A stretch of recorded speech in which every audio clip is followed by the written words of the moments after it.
Hello everyone and welcome to an incredible game from round 3 of this year's Norway Chess. I don't want to spoil anything, so let's dive straight into it. For those of you who know what's happening, leave a few rows empty before you spoil it for everyone else in the comments. So let's dive straight into it. Prague with the white pieces opens with pawn to e4. We have pawn to c5. Magnus goes for the Sicilian defense.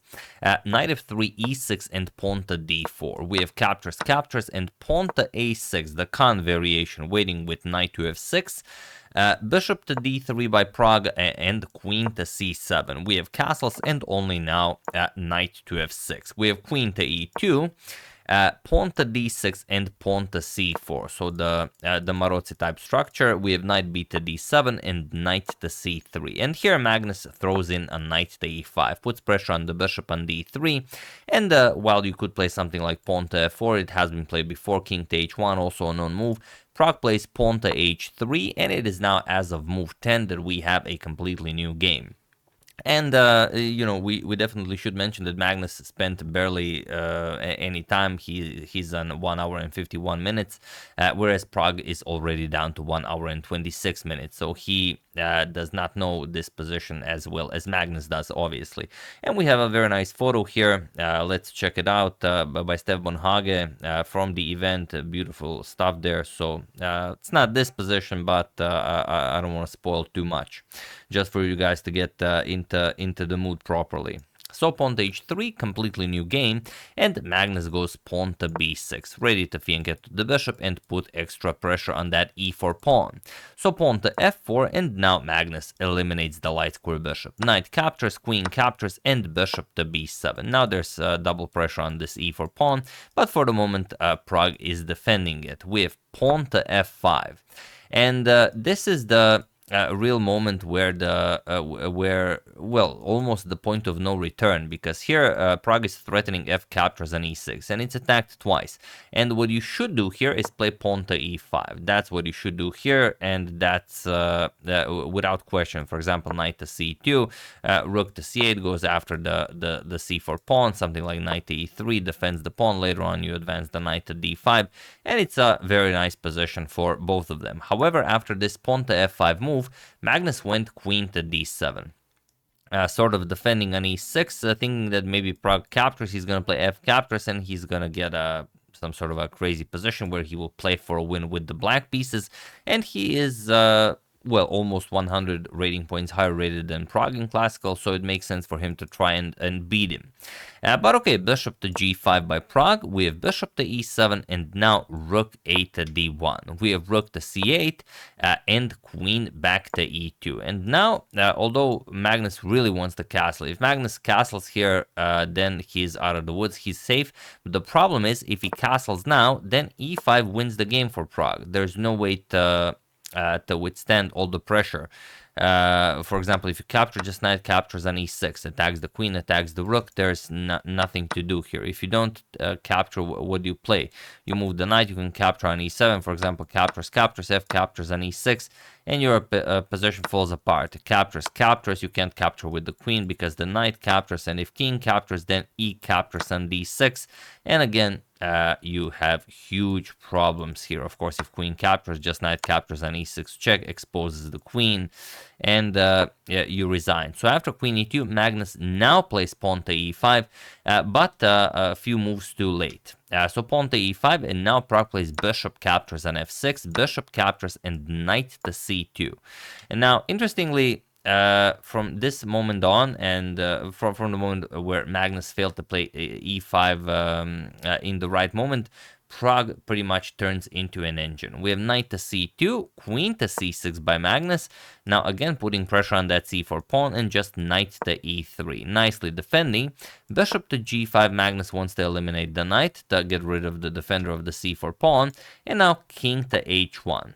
A very tricky move by Prague, because now bishop captures on e3, queen captures on e3, Magnus cannot capture on c4. If he captures, then f6, and again your position just falls apart. You cannot capture, the black king would be in huge trouble. If you play g6, then queen to h6, it's a really, really bad position. So instead, after queen captures on e3, okay, Magnus plays pawn to f6. It's not the end of the world. Maybe he plays f7. Maybe he gets the rook into the game this way. But now Pragg plays pawn to b3. And the question is, is Pragg actually threatening anything? Can't you just castle here? Well, the problem is now, after, let's say, knight to d5, what do you play? Knight to e7 check with the monster fork being threatened, and if something, and also the b6 pawn being threatened. So you cannot avoid all of it. And if you play queen to c5, again, you can't just save the pawn because knight e7 check still wins the rook. And if you take with the rook, of course, after queen captures on c5, then knight still captures the b6 pawn. Pragg would be up a pawn. Magnus would end up with a weak d6 pawn. Of course, Pragg would just double up and go after the pawn.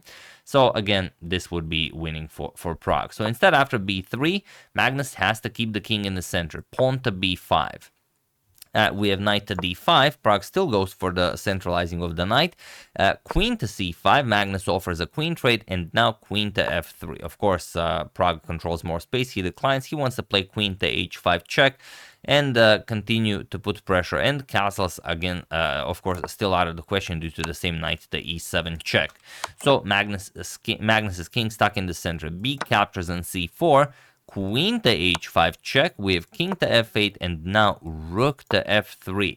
A beautiful move that prevents pawn to c3 and asks, what do you play? So, okay, Magnus eliminates the monster knight. Bishop captures on d5. We have rook captures on d5. Of course, not e captures. If you play e captures, then c3 and Magnus is better. So, rook captures on d5. We have queen to b6, and now just b captures on c4. Rook captures and rook to b3 goes after the queen and threatens some very nasty back rank stuff. So, rook to b4 by Magnus, and now rook d back to d3. Pragg wants to trade on b3 and grab hold of the b8 square. So rook captures, we have rook captures, and now queen to c7. Of course, Magnus stops rook to b8 check, but Pragg's position is still winning. However, only one move wins for him. Pragg found it. Let's see if you can find it. Feel free to pause the video and win the game for Pragg. And this is the first game ever where he defeats Magnus Carlsen in Classical, while I give you a couple of seconds.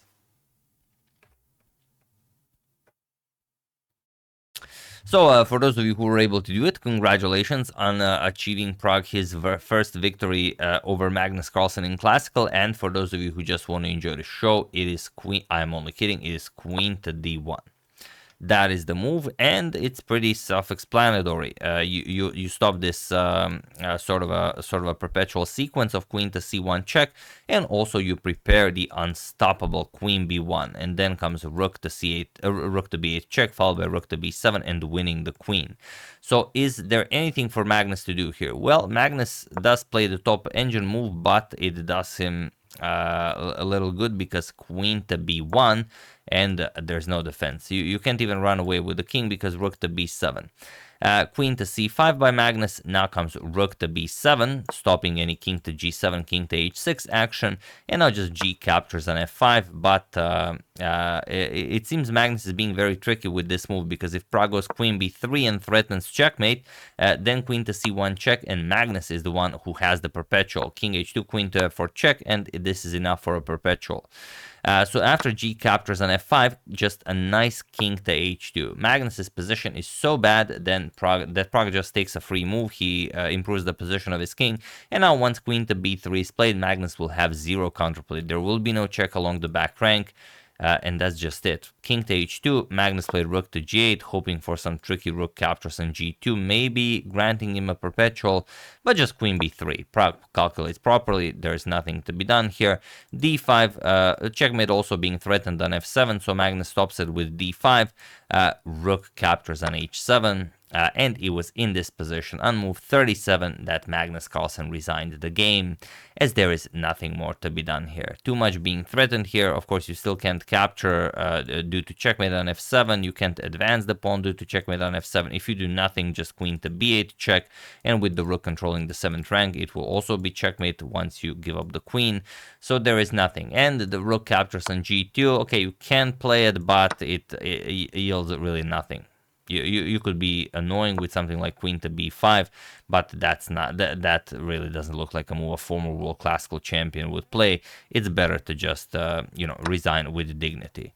So Pragg really destroyed Magnus. Sorry, I seem to have again activated some gestures here. The camera is following me again. Where did Magnus lose this game? Magnus probably lost this game already on move 13, where Pragg played pawn to f5. He had to play pawn to e5, but with this queen to d7 move, he tried to be tricky, but Pragg just went full engine mode and just crushed him terribly. Pragg basically beats Magnus on move 13, and not only that, he beats Magnus for the first time in classical chess in his career, so a huge accomplishment for Praggnanandhaa. He does not take him down as a world classical champion, but he still is the highest rated player in the world, so definitely that counts. But how long will he be? That's a different question, because if we first let's check out the standings. These are the standings, because now, even though Magnus was leading the tournament after the first 2 rounds, now Magnus drops back to 5th place, as some other players have won their games in classical, which gains you a lot more points than winning in Armageddon, that I've mentioned in the previous video. So now it's Pragg on 5.5, Fabiano on 5, Hikaru on 4, Alireza with 3.5, and Magnus on 3 points, and world classical champion Dingler in last place with 2.5. But okay, it's only round 3, a lot can still happen. And I imagine a lot still will happen. And these are the world top. I want it to be the world top 20, but obviously it's the world top 19. Magnus drops from 28.30 to 28.22. I believe his lowest rating, well, I have no idea since when, but probably in 10 years. And Fabi getting very, very close to him. 28.08. The last time Fabi got so close to him was during their World Chess Championship match in 2018 in London, where I believe it was Fabi almost overtook him as the highest rated player in the world. It was up to 1 game, where had Magnus lost, Fabi would overtake him, but it ended in a draw, and well, Magnus saved his position. But yeah, Pragg already grabbing a lot of rating. He's already world number 11. Will join everyone else in the world top 10. Good stuff happening here. Very nicely done by Pragg, as usual. Not the first time he defeated Magnus, but the first time he defeated him in classical. So yeah, that's, I don't know if Magnus just played his absolute best and he just played the lines that he knows that he cannot lose with. Of course, he would not lose as many classical games as he does nowadays, but he would also win less interesting games. And nowadays, he's mostly trying to play interesting chess. He's not trying to be, untouchable. So yeah, that's the price you pay. But, what are you going to do? You can't have it all. That's the game. Hope you guys enjoyed it. Once again, huge congratulations to Pragg on this spectacular achievement. Hope to see many more from him in this tournament and beyond. I would like to thank Scott Madison, Emir Zečić, Barry Gerald Larkin, Christopher Drake, and Richard Nickerson for your contribution to my channel. Thank you a lot. I really appreciate it. As usual, you can check 2 of my previous videos here. Thank you all for watching, and I will see you soon, continuing to check up on your wonderful suggestions and whatever else happens in the chess world. So thank you all. I will see you soon, and have an excellent rest of your day.